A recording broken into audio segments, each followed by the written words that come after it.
నమస్కారం శ్రీ సత్య న్యూస్ కు స్వాగతం నేను మీ శ్రీనివాస్ రాష్ట్రంలోనే బాల్య వివాహాలు ఎక్కువగా జరిగే ప్రకాశం జిల్లాను బాల్య వివాహ రహిత బాల కార్మిక రహిత జిల్లాగా చేయడం కోసం ప్రతి ఒక్కరూ కృషి చేయాలని ఇందుకోసమే బంగారు బాల్యం కార్యక్రమం చేపట్టినట్టు కలెక్టర్ తమీమ్ అన్సారీ అన్నారు. కలెక్టరేట్లోని మీకోసం భవనంలో బాలల దినోత్సవ కార్యక్రమంలో భాగంగా బంగారు బాలోత్సవాలను కలెక్టర్ తమీమ్ అన్సారీ ప్రారంభించారు. ముందుగా జవహర్లాల్ నెహ్రూ చిత్రపటానికి పుష్పాంజలి ఘటించారు. జ్యోతి ప్రజ్వలన చేసి కార్యక్రమాన్ని ప్రారంభించారు. ఈ సందర్భంగా బాలల స్వేచ్ఛకు ప్రతీకగా గాలిలోకి బెలూన్లు ఎగురవేశారు.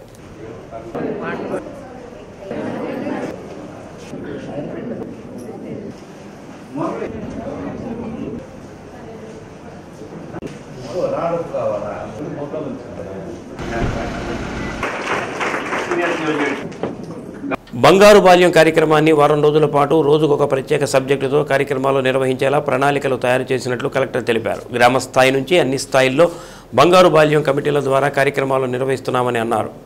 0 నుంచి 18 సంవత్సరాలలోపు పిల్లలకు ఆరోగ్యకరమైన విద్యావంతమైన జిల్లాలో కూడా ఆవిష్కృతమయ్యేలా ప్రత్యేక దృష్టి సారించినట్టు తెలిపారు. జిల్లా యంత్రాంగం చేపట్టే కార్యక్రమాల్లో అన్ని వర్గాల ప్రజలు భాగస్వాములను చేస్తూ ఈ కార్యక్రమాన్ని విజయవంతం చేసేలా రూపకల్పన చేసినట్టు తెలిపారు. బాల్య వివాహాలను నిలువరించడంలో బాలికలు సంకల్పం తీసుకోవాలని అన్నారు. బాల్య వివాహాలు నివారించేలా ప్రతి విద్యార్థి తీర్మానం చేసుకోవాలని అన్నారు. ప్రతి విద్యార్థి ఒక కళ కనాలని, ఆ కళను నిజం చేసుకునేలా ఉన్నత చదువులు చదువుకోవాలని, అలానే తాను కూడా తన 3వ తరగతిలోనే IAS అవ్వాలని లక్ష్యం పెట్టుకున్నానని కలెక్టర్ విద్యార్థులకు చెప్పారు. విద్యార్థుల కళలను నిజం చేయాల్సిన బాధ్యత ఉపాధ్యాయులపై ఉందని అన్నారు. రాష్ట్ర ముఖ్యమంత్రి చంద్రబాబు నాయుడు 2047 డాక్యుమెంటేషన్ తయారు చేస్తున్నారని, ఆ అభివృద్ధిలో ప్రతి విద్యార్థి భాగస్వాములు కావాలని అన్నారు. కార్యక్రమంలో మేయర్ గంగాడ సుజాత, జిల్లా న్యాయ సేవాధికార సంస్థ కార్యదర్శి శ్యాంబాబు, DRO చిన్న Obulesu, ICDS PD Madhuri, DEO Kiran Kumar, CWC chairperson Ramanjaneyulu, పలువురు అధికారులు విద్యార్థులు పాల్గొన్నారు.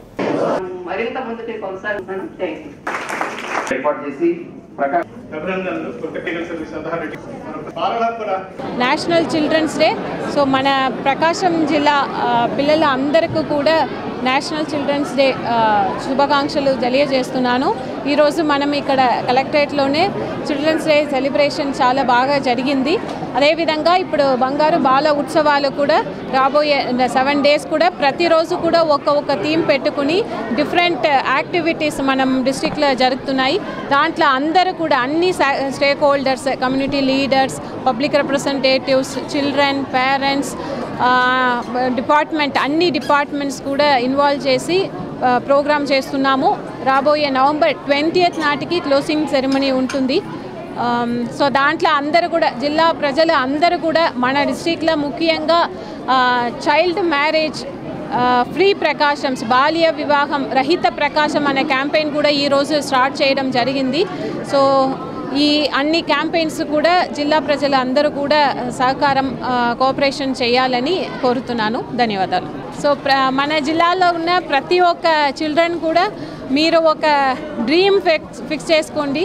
సో ఇప్పుడు నేను 3rd standard ఉన్నప్పుడు కలెక్టర్ అవ్వాలి, IAS అవ్వాలని డ్రీమ్ నా నాన్న చెప్పడం వల్లనే నేను ఆ డ్రీమ్ అనేది నాకు వచ్చింది. సో మీరు అందరూ కూడా మీరు ఒక డ్రీమ్, మీరు ఏం అవ్వాలి, చదివి పెద్దగా ఏం అవ్వాలని ఒక ఎయిమ్ పెట్టుకోండి. దానికి టీచర్స్ కూడా, పేరెంట్స్ కూడా మీ పిల్లల్ని మీరు ప్రోత్సహించండి. వారికి ఒక కళలు అనేది ఇప్పుడు మీరు వారికి చేస్తే దాని వైపే వారు ప్రతి ఒక్క అడుగులు కూడా ఉంటాయి. కాబట్టి ప్రతి ఒక్క చిల్డ్రన్ కూడా ఒక ఎయిమ్ రావడానికి పేరెంట్స్, టీచర్స్ మీరు వారికి ప్రోత్సాహం చేయండి. ప్రపంచ దేశాల బాలల హక్కుల ఒడంబడిక ప్రకారం ప్రతి సంవత్సరం మనం November 14 నుంచి November 20 వరకు బాలల హక్కుల వారోత్సవాలను, బాలల హక్కులపై హక్కుల పరిరక్షణకై వివిధ వర్గాల ప్రజలకి అవగాహన కల్పించడానికి జరుపుకుంటూ ఉన్నాం. ఈ సంవత్సరం మనందరికీ చాలా ప్రత్యేకమైంది మరియు అతి ముఖ్యమైన కార్యక్రమంగా మనం ఈ వారాన్ని జరుపుకోబోతున్నాము. మన ప్రకాశం జిల్లాలోని బాలలందరికీ కూడా బంగారు భవిష్యత్తుని, బంగారు బాల్యాన్ని అందించడానికి మన గౌరవ కలెక్టర్ గారు వారి ఆలోచనలతో ఒక మంచి కార్యక్రమాన్ని రూపుదిద్దడం జరుగుతోంది. వారు ప్రత్యేకమైన కృషి చేస్తున్నారు, వినూత్నమైన ప్రణాళిక ప్లానింగ్ చేస్తూ ఉన్నారు. ప్రతి డిపార్ట్మెంట్ని ఇన్వాల్వ్ చేస్తూ ఉన్నారు. వీరందరితో కలిపి మనందరికీ ఒక మంచి ప్రకాశం జిల్లాలోని బాలలందరి భవిష్యత్తు కోసం నరసాపురం మాజీ ఎంపీ ఉండి ఎమ్మెల్యే రఘురామకృష్ణరాజుపై కస్టోడియల్ వేధింపుల కేసు దర్యాప్తులో గుంటూరు అదనపు ఎస్పీ ఇటీవల వరకు విచారణ అధికారిగా వ్యవహరిస్తూ వచ్చారు. ఈ కేసులో నిందితుడైన సిఐడి విశ్రాంత అదనపు ఎస్పీ విజయ్ పాల్ సదరు అధికారికి సరిగా స్పందించలేదు. దీంతో జిల్లా ఎస్పీ ఏఆర్ దామోదర్ను విచారణ అధికారిగా నియమిస్తూ దర్యాప్తు బాధ్యతలను ప్రభుత్వం ఆయనకు అప్పగించింది. ఈ నేపథ్యంలో ఒంగోలు వేదికగా కేసు విచారణ పర్వం తిరిగి ప్రారంభమైంది. దర్యాప్తులో భాగంగా ఒంగోలులోని జిల్లా పోలీసు కార్యాలయంలో తన ఎదుట హాజరు కావాలంటూ విజయ్ పాల్కు ఎస్పీ దామోదర్ నోటీసులు జారీ చేశారు. దీంతో బుధవారం విచారణకు హాజరయ్యారు. విచారణ సాయంత్రం వరకు జరిగింది. విచారణ అనంతరం మరోసారి హాజరు కావాల్సి ఉంటుందని చెప్పి పంపించారన్నది సమాచారం. విజయ్ పాల్ విచారణను పురస్కరించుకొని ఉదయం నుంచే పోలీస్ కార్యాలయం గేటు వద్ద మీడియా ప్రతినిధులు వేచి ఉన్నారు. ఆయన బయటకు వచ్చే సమయంలో వివరాలు రాబట్టేందుకు ప్రయత్నించారు. ఆయన విముఖత ప్రదర్శిస్తూ తన వాహనాన్ని సీరియస్గా నడుపుతూ వెళ్ళిపోయారు.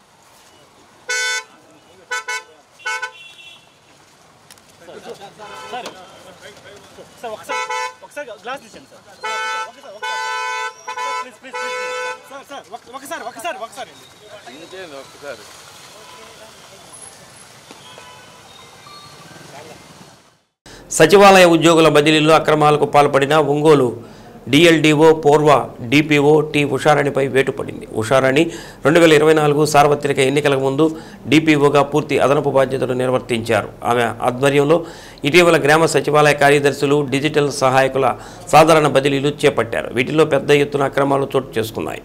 ఈ వైనంపై ఫిర్యాదులు రావడంతో ప్రత్యేక డిప్యూటీ కలెక్టర్ లోకేశ్వరరావు ఆధ్వర్యంలోని కమిటీతో కలెక్టర్ తమీం అన్సారియా విచారణ చేయించారు. సదరు కమిటీ నివేదిక ఆధారంగా ఇప్పటికే డిఎల్డిఓ ఉషారాణిని రాష్ట్ర ప్రభుత్వానికి సరెండర్ చేయగా తాజాగా ఉషారాణిని సస్పెండ్ చేస్తూ పంచాయతీరాజ్ శాఖ ముఖ్య కార్యదర్శి శశిభూషణ్ కుమార్ ఉత్తర్వులు జారీ చేశారు. సహకార సంఘాన్ని బలోపేతం చేయడం కోసం చిన్న అవకాశాన్ని కూడా సద్వినియోగం చేసుకుని ముందుకు సాగాలని జిల్లా joint collector PDCC bank incharge R Gopalakrishna పేర్కొన్నారు. నగరంలోని పీడీసీసీ బ్యాంక్ కార్యాలయంలో 71వ అఖిల భారత సహకార వారోత్సవాల కార్యక్రమాన్ని జెండా ఆవిష్కరించి మాట్లాడారు. ఆ హయాంలో తీసుకోవడానికి లోనింగ్ పార్టీ అందరూ చెప్పాలనుకున్నాను. మాత్రం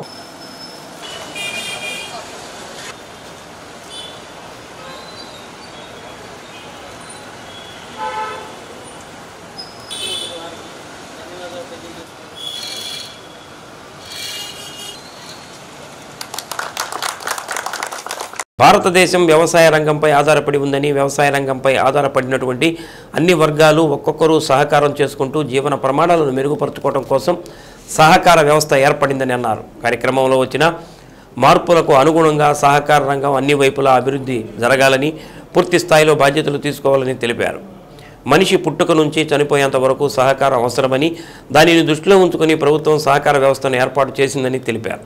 జిల్లాలో ఒక పండుగ వాతావరణంలో వారం రోజుల పాటు సహకార వారోత్సవాలు జరగాలని అన్నారు. భారతదేశ నిర్మాణం సహకార సంఘాల బాధ్యత అనే అంశంపై ఈ సంవత్సరం లక్ష్యంతో పనిచేయాల్సిన అవసరం ఉందని తెలిపారు. ఈ సహకార వారోత్సవాల కార్యక్రమంలో జిల్లా కోఆపరేటివ్ అధికారి Srinivasa Rao, CEO Bindu Prathyusha, OSD Indira Devi, lead bank manager, DGM ఉద్యోగులు పాల్గొన్నారు. సహకార వారోత్సవాల శుభాకాంక్షలు. ఇక్కడ మరి నా ముందు మాట్లాడిన వాళ్ళందరూ అయితే ఓఎస్డి గారు మొత్తం ఈ సహకార వ్యవస్థ ఎట్లా వచ్చింది ఏమిటనేది చాలా విపులంగా మాట్లాడారు. ఎల్డిఎం గారు మారుతున్న పరిస్థితులు వీటి గురించి చాలా విధిగా మాట్లాడారు. మరి మన సిఇఓ గారు కూడా క్లుప్తంగా ఆమె ఎక్స్పీరియన్స్ అంతా తెలియజేయడం జరిగింది. మరి బీసీఓ గారు ఆయన అపారమైన అనుభవంతో చాలా విషయాలు మాట్లాడడం జరిగింది. ఇది మేనేజర్ సోషల్ యానిమల్, మనిషి ఒక సంఘజీవి. ఎప్పుడైతే మనిషి ఆదిమ మానవుడి నుంచి ఆ ఆదిమ మానవుడ నుంచి కూడా ఒకరినొక సహకరించుకోవడం అనేది స్టార్ట్ అయింది. వేటాడే ప్రక్రియ నుంచి కూడా సో వాస్తవానికి అప్పటి నుంచే అంటే ఈ ఉద్యమం స్టార్ట్ అయిందని చెప్పుకోవచ్చు. సో మనం కూడా డైలీ లైఫ్లో సహకారం ఒకరికొకరు హెల్పింగ్ నేచర్ లేదంటే మనిషిగా నువ్వు పుట్టడం ఎందుకురా అంటాం. సో ఆ కాన్సెప్ట్తో మరి ఉద్యమం వచ్చింది. మరి మన దేశంలో అయితే స్వాతంత్రోద్యమంలో భాగంగా చాలా రకాలైనటువంటి కార్యక్రమాలు చేయడం జరిగింది. ఆ తర్వాత one of the oldest organization in the country, మన ఓల్డెస్ట్ ఆర్గనైజేషన్ మన కంట్రీలో స్వాతంత్ర భారతదేశంలో ఓల్డెస్ట్ ఆర్గనైజేషన్ ఏదైనా ఉందంటే అది మన సహకార వ్యవస్థే. సో ఈ సహకార వ్యవస్థ కాల పరీక్షకు తట్టుకొని నేడు మనం నిలబడగలిగాము. సో అనేక రకాల ఈ ఎల్పిజి లిబరలైజేషన్, గ్లోబలైజేషన్, ప్రైవేటైజేషన్, తర్వాత ప్రైవేట్ బ్యాంకుల ఆవిష్కరణ, మనం సమర్థవంతంగా ఉపయోగించుకోవాలి. ఈ 70 సహకార వారోత్సవాలు అంటే ఎప్పుడు పుట్టాయంటే 1953లో స్టార్ట్ అయ్యి జరుగుతుంది. ఇక్కడ గమనించాల్సిన అంశం ఏంటంటే ఇది ప్రభుత్వ ఆధ్వర్యంలో జరిగేటువంటి కార్యక్రమం కాదు. NCUI, national cooperative union of India, సహకార సంఘాలు అసలు ఏంటి సమస్యలు ఎదుర్కొంటున్నాయి, వాటికి ఏంటి పరిష్కార మార్గాలు అనేది కనుక చూసినట్లయితే మనకి కార్తీక మాసాన్ని పురస్కరించుకొని మార్కాపురం శ్రీ లక్ష్మీ చెన్నకేశ్వర స్వామివారి పుష్కరిణిలో భక్తజన రంజకంగా తెప్పోత్సవం నిర్వహించారు. భక్తులు అధిక సంఖ్యలో స్వామివారిని దర్శించుకున్నారు. ఆలయ ప్రధాన అర్చకులు శ్రీపతి అప్పలాచార్యుల ఆధ్వర్యంలో అర్చకుల బృందం వేద మంత్రాలతో శ్రీదేవి భూదేవి సమేత శ్రీ చెన్నకేశవ స్వామికి రంగనాయక అలంకారంలో వెండి వాహనంపై ప్రత్యేకంగా అలంకరించారు. 3 సార్లు పుష్కరిణిలో మండపం చుట్టూ జలవిహారం చేస్తుండగా భక్తులు స్వామిని దర్శించుకుని జై చెన్నకేశవ, జై జై చెన్నకేశవ నామస్మరణలతో హోరెత్తించారు.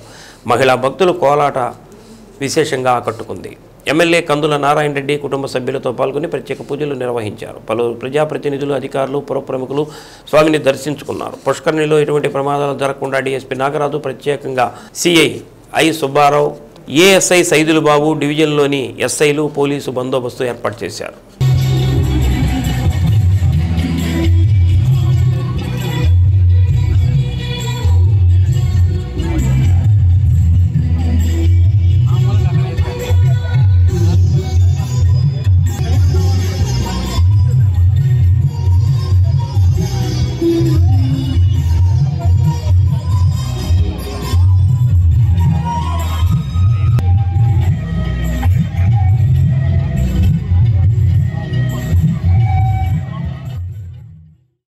పేదరికం లేని ఆంధ్రప్రదేశ్ అవతరించాలనే రాష్ట్ర ప్రభుత్వ ఆలోచనకు అనుగుణంగా విద్యావంతమైన, ఆరోగ్యకరమైన, బాల్య వివాహ రహితమైన, బాల కార్మిక రహితమైన ప్రకాశం జిల్లా కూడా ఆవిష్కృతమయ్యేలా ప్రత్యేక దృష్టి సారించినట్లు కలెక్టర్ తమీమ్ అన్సారియా చెప్పారు. కలెక్టరేట్లోని కలెక్టర్ ఛాంబర్లో ఈ నెల 14వ తేదీ నుంచి జిల్లా వ్యాప్తంగా అమలు చేయనున్న బంగారు బాల్యం కార్యక్రమం వివరాలను మీడియాకు వెల్లడించారు.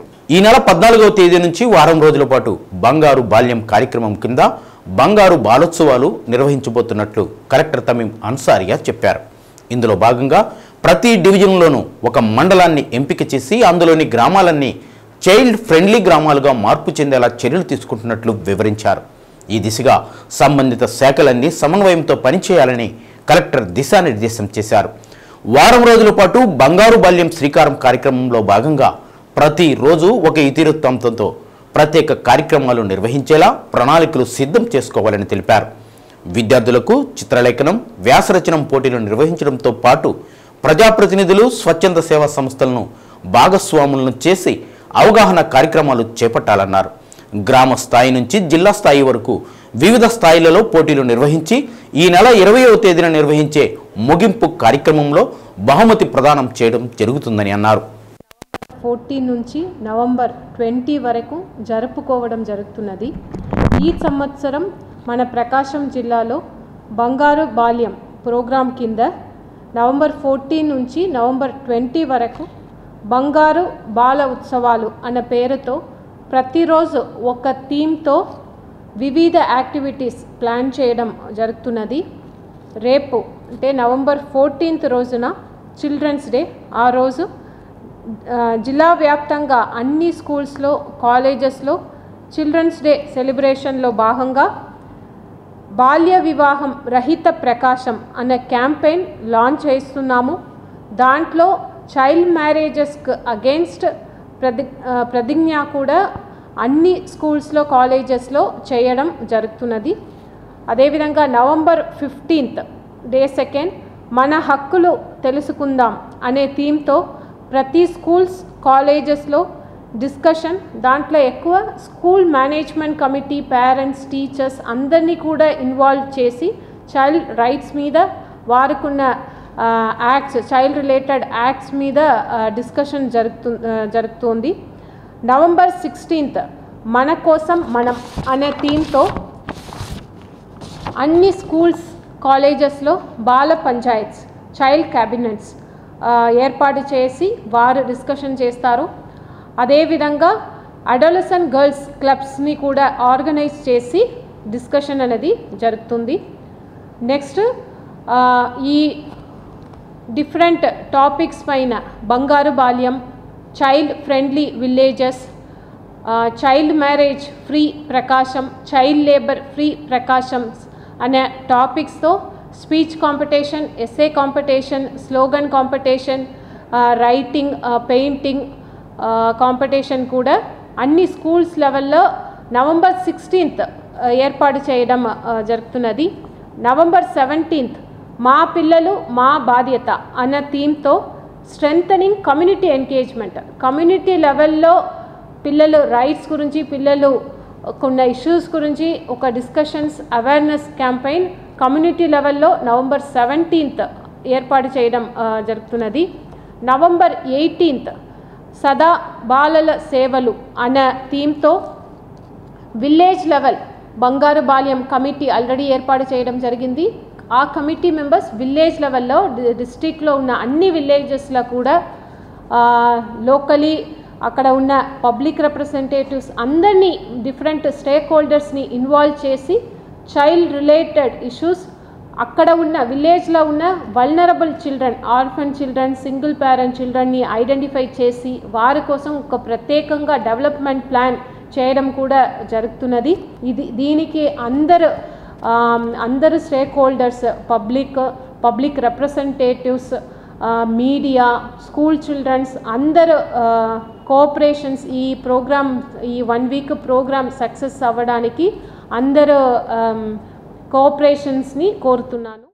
బాలల దినోత్సవం సందర్భంగా మోడర్న్ ఐ రీసెర్చ్ సెంటర్ ఆధ్వర్యంలో విద్యార్థులకు ఉచిత కంటి వైద్య పరీక్షల శిబిరాన్ని నిర్వహించారు. నగరంలోని సంతపేట విఎస్ఎస్ మున్సిపల్ ప్రైమరీ స్కూల్లో ఏర్పాటు చేసిన కార్యక్రమంలో మోడర్న్ హై హాస్పిటల్ వైద్యులు డాక్టర్ మారం వెంకటరమణారెడ్డి, డాక్టర్ అపర్ణ షఫర్ వైద్య పరీక్షలు నిర్వహించి విద్యార్థులకు ఉచితంగా మందులు పంపిణీ చేశారు.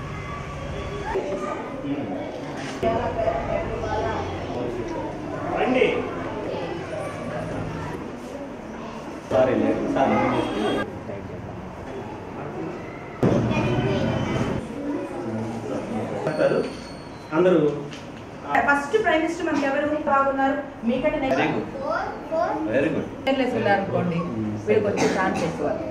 ఈ సందర్భంగా విద్యార్థులకు బిస్కెట్ ప్యాకెట్లు, విద్యా సామాగ్రి అందజేశారు. కార్యక్రమంలో పాఠశాల ప్రధానోపాధ్యాయులు JV Krishnaveni, hospital manager SK Naresh, ఉపాధ్యాయులు బాలరజని, కె శేషగిరిరావు, ఎస్ రాజ్యలక్ష్మి తదితరులు పాల్గొన్నారు. బాలల దినోత్సవం సందర్భంగా మోడర్న్ ఐ హాస్పిటల్ తరపున డాక్టర్స్ మేము విఎస్ఓఎంసి ప్రైమరీ స్కూల్కి వచ్చాము. మరి ఇక్కడ పిల్లలకి ఉచితంగా కంటి పరీక్షలు నిర్వహిస్తున్నాము. పిల్లలతో మంచి టైం స్పెండ్ చేస్తున్నాం. బిడ్డలు ఏ విధంగా తగు జాగ్రత్తలు తీసుకొని వాళ్ళ కంటి కాపాడాలో ఆ జాగ్రత్తలన్నీ మేము తెలియజేసాం పిల్లలకి. మరి ఈ రోజుల్లో పిల్లలకి కంటి సమస్యలు ఎక్కువ అయిపోతున్నాయి. ఇదివరకటి రోజుల్లో కంటే ఇప్పుడు పిల్లలు అనేక రకాల కంటి సమస్యతో బాధపడుతూ ఉన్నారు. అవి సైట్ అవ్వచ్చు, ఇన్ఫెక్షన్స్ అవ్వచ్చు, ఎలర్జీస్ అవ్వచ్చు. ఈ విధంగా చాలా సమస్యలు ఉంటుండగా బిడ్డలు జాగ్రత్త పడాలి. తల్లిదండ్రులు కూడా వాళ్ళని జాగ్రత్తగా పెంచాలి. అనవసరంగా ఈ ఫోన్లు అలవాటు చేస్తున్నారు. ఎక్కువ శాతం వాళ్ళు ఇంట్లో కూర్చోవటం, బయటికి వెళ్లకుండా కంప్లీట్గా 4 గోడల మధ్యలో పెరగటం అనేది చాలా తప్పు. సో పిల్లల్ని ఈ ఫోన్స్ అవన్నీ ఆపించి బయటకు వెళ్ళి చక్కగా వాళ్ళు ఆడుకునేలాగా వాళ్ళని ప్రోత్సహించాలి. మంచి ఫుడ్ పెట్టాలి. నిజానికి గవర్నమెంట్ స్కూల్స్లో పిల్లలకే సైట్ చాలా తక్కువగా ఉంది ప్రాబ్లం అనేది. వాళ్ళు మంచి ఫుడ్ తింటున్నారు. ఇక్కడ మంచి పోషక విలువలు కలిగిన ఆహారాన్ని గవర్నమెంట్ వాళ్ళకి అందిస్తున్నారు. అది ఎంతో మనము అప్రిషియేట్ చేయాల్సిన విషయం. అది చక్కగా పిల్లలు మంచి ఫుడ్ తింటా కంటికి సంబంధించిన ఆకుకూరలు అవనివ్వండి, అన్ని కూరగాయలు, పండ్లు, ముఖ్యంగా క్యారెట్, బీట్రూట్ ఇటువంటి కూరగాయలు అవన్నీ కూడా బాగా తీసుకోవాలి. గుడ్డు, చేపలు, పాలు, పెరుగు, మజ్జిగ ఇటువంటివి కూడా బాగా తీసుకోవాలి పిల్లలు. సో మంచి ఫుడ్ తీసుకోవటం, మంచి హ్యాబిట్స్, నిద్ర కూడా చాలామంది పిల్లలు లేటుగా పడుకోవడం చూస్తున్నాం. ఈ మధ్యన 11, 12 కూడా చిన్నపిల్లలు పడుకోవటం మేము గమనిస్తుంటాం. పేరెంట్స్ కంప్లైంట్ చేస్తూ ఉంటారు. సో ఈ విషయంలో పిల్లల కంటే కూడా ముఖ్యంగా పేరెంట్స్ తగు జాగ్రత్తలు తీసుకోవాలి. పిల్లల్ని పెంచడం అంటే కేవలం ఫుడ్ పెట్టడం కాదు, వాళ్ళకి మంచి డిసిప్లిన్ చిన్నప్పటి నుంచి కూడా ఫుడ్ హ్యాబిట్స్ అవనివ్వండి, నిద్ర అలవాట్లు, బయటికి వెళ్ళి ఆడుకోవటాలు, ఎక్సర్సైజ్, ఫిజికల్ యాక్టివిటీ ఇవన్నీ కూడా మనం ఎప్పుడైతే వాళ్ళకి నేర్పిస్తామో వాళ్ళ భవిష్యత్తు చాలా బాగుంటుంది. నిజంగా మరి చాచాజీ జవహర్లాల్ నెహ్రూ గారు కోరుకున్నట్లు దేశ భవిష్యత్తు అనేది పిల్లల మీద ఆధారపడింది. వీళ్ళని మనం మంచిగా పెంచినట్లయితే దేశ భవిష్యత్తు అనేది చాలా బాగుంటుంది. బంగారు బాల వారోత్సవాలను కలెక్టరేట్లోని మీకోసం భవనంలో అట్టహాసంగా ప్రారంభించారు. ఈ సందర్భంగా చిన్నారులు చేసిన సాంస్కృతిక కార్యక్రమాలు విశేషంగా ఆకట్టుకున్నాయి. వివిధ పాఠశాలల విద్యార్థులు పాడిన దేశభక్తి గీతాలు అలరించాయి. బాల కార్మిక రహిత, బాల్య వివాహాల రహిత సమాజానికి ప్రతి ఒక్కరూ కృషి చేయాలని కలెక్టర్ ప్రతిజ్ఞ చేయించారు. పాఠశాలలో విజేతలుగా నిలిచిన విద్యార్థులకు మెమెంటోలు అందజేశారు. బంగారు బాల్యం కార్యక్రమంపై అవగాహన కోసం రూపొందించిన గోడపత్రికను కలెక్టర్ ఆవిష్కరించారు. ఈ సందర్భంగా విద్యార్థులు చేసిన ప్రసంగాలు తోటి విద్యార్థులు ఆలోచనలు రేకెత్తించాయి. కార్యక్రమంలో మేయర్ గంగాడ సుజాత, జిల్లా న్యాయ సేవాధికార సంస్థ కార్యదర్శి Shyambabu, DRO Chinavobulesu, ICDS PD Madhuri, DEO Kiran Kumar, CWC chairperson Ramanjaneyulu, పలువురు అధికారులు, విద్యార్థులు పాల్గొన్నారు.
ఇంట్రడ్యూస్ చేశారు.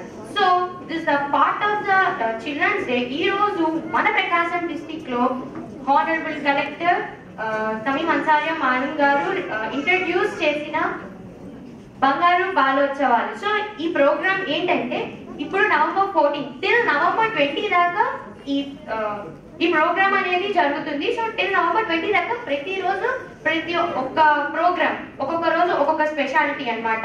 అసలు ఫస్ట్ డే ఈ రోజు నుంచి గోల్డెన్ చైల్డ్హుడ్ గురించి. సో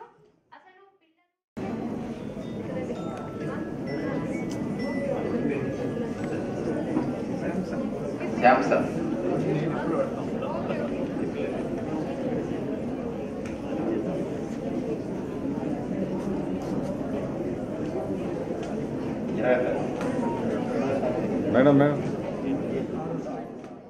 బంగాళాఖాతంలో ఏర్పడిన అల్పపీడనం బలహీనపడినట్లు వాతావరణ శాఖ తెలిపింది. దక్షిణ కోస్తా తీరంలో సముద్రం అలజడిగా ఉన్న నేపథ్యంలో మత్స్యకారులు వేటకు వెళ్లరాదని పేర్కొంది. రాష్ట్రంలోని కొన్ని ప్రాంతాల్లో ఓ మోస్తరు భారీ వర్షాలు కురిశాయి. ప్రకాశం జిల్లాలో భారీ వర్షాలు కురిశాయి. కొత్తపట్నం మండలంలో 75.8 మిల్లీమీటర్లు, ఒంగోలులో 65.2, పొదిలిలో 38.8, టంగుటూరులో 30 మిల్లీమీటర్ల వర్షపాతం నమోదైంది.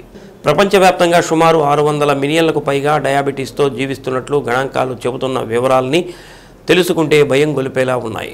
ప్రతి 10 మంది పెద్దలలో ఒకరు డయాబెటీస్ బారిన పడుతున్నారు. మధుమేహ వ్యాధి నియంత్రణ కోసం కృత్రిమ ఇన్సులిన్ను కనుగొన్న శాస్త్రవేత్త ఫెడరిక్ బాంటింగ్ గౌరవార్థం ఆయన పుట్టినరోజును ప్రపంచ మధుమేహ వ్యాధి దినోత్సవంగా నిర్వహిస్తున్నారు.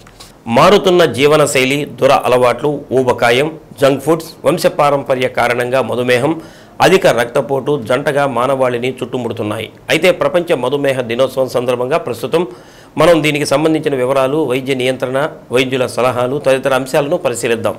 మధుమేహాన్ని ప్రపంచంలోనే అత్యంత ప్రమాదకరమైన దీర్ఘకాలిక వ్యాధిగా గుర్తించారు. దీర్ఘకాలిక వ్యాధులు ప్రాణ నష్టం కలిగించడమే కాక సాంఘిక, ఆర్థిక వ్యవస్థలను సైతం చిన్న భిన్నం చేయగలవు. గడచిన శతాబ్ద కాలంగా మధుమేహం మానవాళి మనుగడను ప్రశ్నార్థకం చేస్తూ అతిపెద్ద సమస్యగా పరిణమించింది. సకాలంలో సరైన చికిత్స అందక డయాబెటీస్ వల్ల ఎందరో ప్రాణాలు కోల్పోతున్నారు. అనేక దేశాల్లో మధుమేహ రోగులకు కావలసిన కనీస చికిత్సా విధానాలు అందుబాటులో లేవని ప్రపంచ ఆరోగ్య సంస్థ గుర్తించింది.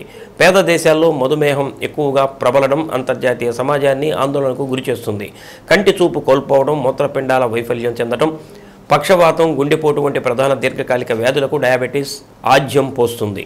మధుమేహ దినోత్సవంగా నవంబర్ 14ని ఎందుకు సెలబ్రేట్ చేసుకుంటారు అంటే షుగర్ వ్యాధి, మధుమేహ వ్యాధి నియంత్రణలో అత్యంత కీలకమైన పాత్ర అత్యంత కీలకమైన పాత్ర ఇన్సులిన్ అనే మందు కనిపెట్టడం ద్వారా జరిగింది. సో ఇన్సులిన్ అనే మందు కనిపెట్టిన శాస్త్రవేత్త డాక్టర్ బ్యాంటింగ్. సో ఆయన జన్మదినం సందర్భంగా నవంబర్ 14ని ప్రపంచ మధుమేహ దినోత్సవంగా జరుపుకుంటారు. మధుమేహం వ్యాధితో బాధపడుతున్న వారి సంఖ్య ప్రతి సంవత్సరం గణనీయంగా పెరుగుతూ ఉంది. సో ఇప్పటికీ WHO రిపోర్ట్ ప్రకారం 437 మిలియన్ అంటే 43 కోట్ల మంది ప్రపంచవ్యాప్తంగా ఈ షుగర్ వ్యాధితో, ఈ మధుమేహ వ్యాధితో బాధపడుతూ ఉన్నారు. సో మన చుట్టూ ప్రతి 10 మందిలో ఒకళ్ళు షుగర్ వ్యాధితో బాధపడుతున్నారు. అండ్ వీళ్ళందరిలోనూ షుగర్ వ్యాధి సగం మందికి పైగా గుర్తించకుండానే, సగం మందికి పైగా ఇంకా పరీక్షలు చేయించుకోకుండా, వాళ్ళకి ఇంకా అవగాహనలో షుగర్ వ్యాధి ఉందనే వాళ్ళకి తెలియకుండా ఉన్నారు. సో ఈ ఇయర్ వరల్డ్ ప్రపంచ మధుమేహ వ్యాధి స్లోగన్ ఏంటి అంటే diabetes care if not when. So sugar వ్యాధి గురించిన చికిత్స ఇప్పుడు కాకపోతే ఇంకెప్పుడు. షుగర్ వ్యాధిని సరిగ్గా కంట్రోల్లో పెట్టుకోకపోవడం వల్ల మన బాడీలో చాలా అవయవాల మీద ఎఫెక్ట్ పడుతూ ఉంటుంది. అందులో మేజర్గా గుండెకి సంబంధించిన ఇబ్బందులు, హార్ట్ అటాక్స్ రావడం, లేకపోతే బ్రెయిన్కి సంబంధించిన ఇబ్బందులు, పెరాలసిస్, పక్షవాతాలు రావడం, లేకపోతే కంటి చూపు పూర్తిగా దెబ్బతినడం, కిడ్నీకి సంబంధించిన ఇబ్బందులు, లేదా కిడ్నీ పూర్తిగా పాడైపోయి డయాలసిస్ స్టేజ్ వరకు వెళ్ళడం, ఇలాంటి ఇబ్బందులన్నీ షుగర్ వ్యాధి కరెక్ట్గా కంట్రోల్లో పెట్టుకోకపోవడం వల్ల వస్తూ ఉంటాయి. అలాగే కాకుండా మేజర్గా కాల్లో పుండ్లు పడి అవి కాలు లేదా చెయ్యి తీసేసే పరిస్థితి దాకా చేరడం వల్ల కూడా షుగర్ పూర్తిగా కంట్రోల్లో పెట్టుకోకపోవడం వల్ల జరుగుతూ ఉంటుంది. పొగాకు వాడకం, అతిగా మద్యం సేవించడం, ఊబకాయం వంటివి డయాబెటీస్ వ్యాధిని ఆహ్వానిస్తాయని వైద్య నిపుణులు సూచిస్తున్నారు. జన్యుపరమైన కారణాల వల్ల అనేక కుటుంబాల్లో అందరికీ డయాబెటీస్ వచ్చే అవకాశం ఉంటుంది. సరైన చికిత్సా విధానాలు అందుబాటులో లేని కాలంలో బాధితులకు మరణ శాసనంలో ఉన్న డయాబెటీస్ వ్యాధి 1921వ సంవత్సరంలో పూర్తిగా చికిత్సకు లొంగే దీర్ఘకాలిక రోగంగా మారింది. 100 ఏళ్లుగా ఎన్నో కోట్ల మంది డయాబెటీస్ బాధితులు జీవితాన్ని గడపడానికి ఇన్సులిన్ ఉపయోగపడుతుంది. ఈ షుగర్ వ్యాధి వల్ల శరీరంలోని అవయవాలు దెబ్బతిని జీవత్యవంలా మారకుండా ఇన్సులిన్ ఎంతో దోహదపడింది. టైప్ 1 డయాబెటీస్ ఉన్న చిన్నపిల్లలకు ఆరోగ్యవంతమైన సుదీర్ఘ జీవితాన్ని ఇవ్వటం ఇన్సులిన్ ఆవిష్కరణతోనే సాధ్యమైంది. చాలామంది డయాబెటీస్ బాధితుల్లో ఇన్సులిన్ ద్వారా చికిత్స ఎంతో క్లిష్టతరమైనదనే అపోహ ఉన్నందున మధుమేహ వ్యాధి తీవ్రత మరింతగా పెరుగుతుంది. డయాబెటీస్ ఉన్న గర్భిణులకు సుఖప్రసవం అయ్యే అవకాశం కల్పించడానికే కాకుండా పుట్టబోయే బిడ్డ ఆరోగ్య సంరక్షణకు ఇన్సులిన్ చికిత్స ఎంతో ఉపయోగపడుతుంది. షుగర్ వ్యాధిలో చాలా రకాలు ఉంటాయి. అందులో మేజర్గా ఉండేవి 2 రకాలు ఉంటాయి. ఒకటి టైప్ 1 డయాబెటీస్, ఒకటి టైప్ 2 డయాబెటీస్. టైప్ 1 డయాబెటీస్ ఎక్కువగా చిన్నపిల్లల్లో వస్తుంది. టైప్ 2 డయాబెటీస్ పెద్దవాళ్ళలో వస్తుంది. టైప్ 1 డయాబెటీస్ అంటే ఇది టైప్ 1 డయాబెటీస్ అంటే ఇన్సులిన్తో మాత్రమే ట్రీట్మెంట్ ఇవ్వగలిగే డయాబెటీస్. ఇది ఎక్కువగా చిన్నపిల్లల్లో వస్తుంది, బట్ పెద్దవాళ్ళలో కూడా చాలా రేర్గా ఇది బయటపడవచ్చు. టైప్ 2 డయాబెటీస్ ఇది ఎక్కువగా పెద్దవాళ్ళలో వస్తూ ఉంటుంది. దీనికి టాబ్లెట్స్తో కూడా, దీనికి ఇంజెక్షనే కాకుండా మందులతో కూడా ఇది పనిచేస్తూ ఉంటుంది. బట్ ఈ మధ్య టైప్ 2 డయాబెటీస్ కూడా చిన్నపిల్లల్లోనూ కొంచెం మధ్య వయస్కుల వారిలో కూడా ఎక్కువగా కనుక్కోవడం జరుగుతుంది. ఎందుకు అంటే పెరుగుతున్న ఊబకాయం ఆర్ ఒబేసిటీ సమస్య చిన్నపిల్లల్లో కూడా చాలా ఎక్కువ అవుతుంది. సో దానివలన చిన్నపిల్లల్లో కూడా టైప్ 2 డయాబెటీస్ని మేము ఎక్కువగా కనుక్కుంటున్నాము. ఈ మధ్య చిన్న వయసులోనే ఈ మధ్య షుగర్ వ్యాధిని ఎక్కువగా కనుక్కుంటున్నాం కాబట్టి వీళ్ళు షుగర్ వ్యాధిని కరెక్ట్గా కంట్రోల్లో పెట్టుకోకపోతే షుగర్ వ్యాధితో వచ్చే సమస్యలు అంటే కిడ్నీకి సంబంధించి, గుండెకి సంబంధించి, కంటికి సంబంధించి ఇబ్బందులతోని వీరు ఎక్కువ కాలం జీవించాల్సి ఉంటుంది ఇన్ కేస్ షుగర్ వ్యాధి కరెక్ట్గా కంట్రోల్లో పెట్టుకోకపోతే. ఇన్సులిన్ అనేది మధుమేహంతో జీవిస్తున్న 46 కోట్ల మందికి పైగా వ్యాధిగ్రస్తులకు వరదాయినిగా మారినా ఇప్పటికీ అనేక మంది ఎటువంటి చికిత్స అందుబాటులో లేక మరణిస్తున్నారు. దీనికి తోడు ఖరీదైన కొన్ని మందులను మధ్యతరగతి ప్రజలకు అందుబాటులోకి తీసుకువచ్చే ప్రయత్నాలు జరగటం లేదు. రక్తంలో గ్లూకోజ్ విలువలను ఎప్పటికప్పుడు పరీక్షించి చూసుకోవడం షుగర్ వ్యాధిగ్రస్తుల సంరక్షణలో ప్రధానమైనది. ఈ వ్యాధితో బాధపడుతున్న వారు సరైన అవగాహన లేక ఇతరత్రా అనేక ప్రాణాంతక వ్యాధులకు గురవుతున్నారు. సాధారణ ప్రజలను దృష్టిలో ఉంచుకొని నిరంతరం వ్యాధి పట్ల చైతన్యపరిచే కార్యక్రమాలను నిర్వహించాల్సిన అవసరం ఉంది. రానున్న దశాబ్ద కాలంలో ప్రపంచవ్యాప్తంగా 60 కోట్ల మందికి పైగా ప్రజలు డయాబెటీస్ బారిన పడతారని ప్రాథమిక అంచనా. అనేక మంది గర్భిణీలు షుగర్ వ్యాధికి గురవుతూ ఉండటం ఆందోళన కలిగించే అంశం. ఆరోగ్య సంరక్షణకు ప్రపంచవ్యాప్తంగా ఖర్చు చేసే మొత్తంలో 10% మేర డయాబెటీస్ చికిత్సకు కేటాయించాల్సిన అవసరం ఉంది. ప్రపంచంలోనే షుగర్ వ్యాధి అధికంగా ఉన్న మన భారతదేశంలో ఆర్థిక వ్యవస్థపై పెనుభారం చూపుతుంది. ప్రాథమిక ఆరోగ్య కేంద్రాల నుంచి పెద్ద పెద్ద ఆసుపత్రుల దాకా చికిత్స అందుబాటులో ఉండేలా ప్రభుత్వాలు చొరవ తీసుకోవాలి. నివారణ ఒకటే షుగర్ వ్యాధికి నిజమైన పరిష్కారం అనే మాట డయాబెటీస్ వ్యాధికి అన్ని దశల్లోనూ సరిపోతుంది. నిశ్శబ్ద తుఫాను లాంటి దీర్ఘకాలిక వ్యాధులపై ప్రపంచం మొత్తం అప్రమత్తం కావాల్సిన సమయం ఆసన్నమైంది. లేదంటే వాటి వల్ల కలిగే భయంకరమైన ప్రాణ నష్టాన్ని, ఆర్థిక నష్టాన్ని తట్టుకోవడం సాధ్యమయ్యే పని కాదని నిపుణులు హెచ్చరిస్తున్నారు. సో షుగర్ వ్యాధికి సంబంధించి దాన్ని ఎలా గుర్తించాలి అంటే తరచుగా మూత్రం రావడం, అంటే అతిమూత్ర వ్యాధి, తరచుగా మూత్రానికి వెళ్ళాల్సి రావడం, బాగా ఎక్కువ దప్పిక ఉండడం, ఎంత తాగినా కానీ ఇంకా వాటర్ తాగాలనిపించడం, అండ్ బాగా ఎక్కువ ఆకలి వేయడం, అండ్ బరువు తగ్గిపోవడం, ఈజీగా అలసట చెందడం, దాంతోపాటు తరచూ మూత్రంలో ఇన్ఫెక్షన్ రావడం, లేదు పుండేమన్నా పడితే అది త్వరగా మానిపోకపోవడం, ఇలాంటి లక్షణాలు ఏమైనా ఉంటే మీరు వెంటనే షుగర్ పరీక్షలు చేయించుకొని, ఇంతే కాకుండా మీరు 50 సంవత్సరాలు పైబడి ఇంకా షుగర్ పరీక్షలు చేయించుకోలేదా, లేదంటే మీరు ఉబకాయం అంటే ఒబేసిటీ ఉందా మీకు, లేదు మీ ఫ్యామిలీలో ఎవరికైనా షుగర్ వ్యాధి ఉన్నా, మీరు ప్రెగ్నెన్సీ టైంలో షుగర్ వ్యాధితో బాధపడినా, లేదు మీరు చేసే వర్క్లో పెద్దగా అలసట లేకపోయినా, అంటే ఓన్లీ కూర్చొని చేసే పని లేదా అలాంటి జాబ్స్ ఏమైనా ఉన్నా మీరు వెంటనే షుగర్ పరీక్షలు చేయించుకోవాల్సింది. మీకు గుండె లేదా బీపీ ఇబ్బందులు ఏమైనా ఉన్నాయా, ఇవి ఉంటే మీరు వెంటనే షుగర్ పరీక్షలు చేయించుకోవాల్సింది. వరల్డ్ డయాబెటీస్ డే సందర్భంగా మాకున్న సమాచారం మేరకు వైద్య సలహాలతో కేవలం వ్యాధిపై అవగాహన కోసం మాత్రమే ఈ కథనం ప్రసారం చేస్తున్నాం. అంతేకాని ఈ కథనంలో చెప్పేది చికిత్స కాదు. ఒకవేళ డయాబెటీస్ బాధితులు ఎవరైనా ఉంటే సంబంధిత వైద్యుని వద్దకు వెళ్ళి చికిత్స పొందగలరు అని వినమ్రంగా మనవి చేస్తున్నాం. వరిలో అగ్గి తెగులు పట్ల రైతులు అప్రమత్తంగా ఉండాలని మండల వ్యవసాయాధికారి కోరపాటి వెంకటకృష్ణ సూచించారు. కలవకూరు, శంకరకొండపాలెం గ్రామాలలో పొలం పిలుస్తుంది కార్యక్రమం నిర్వహించారు. వరిలో ప్రస్తుతం వాతావరణ పరిస్థితులు అగ్గి తెగులకు, రసం పీల్చు పురుగుకు అనుకూలంగా ఉందని, అగ్గి తెగులు రాత్రి ఉష్ణోగ్రతలు తక్కువగా ఉండి చల్లని గాలులు వీచే సమయంలో ఉధృతి ఎక్కువగా వస్తుందని తెలిపారు. వరి, మొక్కజొన్న, శనగ సాగు చేసిన రైతులు పంటల బీమా చేయించుకోవాలని సూచించారు. పొగాకుకు ప్రత్యామ్నాయ పంటలు సాగు చేసుకోవాలని సూచించారు. కార్యక్రమంలో వ్యవసాయ సహాయకులు మస్తాన్ రావు, తోమాటి సాయిబాబు రైతులు పాల్గొన్నారు. అంతా పొట్ట దశ అట్లనే ఇప్పుడే కంకి కూడా ఇళ్ళ దశలో ఉంది కాబట్టి ఆ దశలో ఉంది, అంటే రకరకాల 2 దశల్లో ఉన్నాయి ఎక్కువగా. ముఖ్యంగా ఏంటంటే ఇప్పుడు ఎక్కువగా సుడిదోమ ఎక్కువగా కనపడుతుంది అక్కడక్కడ. ఎందుకంటే ఈ క్లైమేట్ బాగా కూల్గా ఉండటం వలన ఈ దోమపొట్టు ఉధృతి ఎక్కువగా ఉండడానికి అవకాశం ఉంది. దీనివల్ల ఏంటంటే మనకి కింద దుబ్బు దగ్గర, అంటే ఈ దశలో ఒక 20 దోమలు అట్లా ఎక్కువగా ఉన్నప్పుడు ఏంటంటే మనకి ఎక్కువగా ఉన్నప్పుడు గురించి ముందుగా వేప నూనె 15 ppm 1500 ppm అని ఉంటుంది, 10,000 ppm కూడా ఉంటుంది. 1500 ppm అయితే 1/2 లీటర్ ఎకరానికి మనం పిచికారీ చేసుకోవాలి.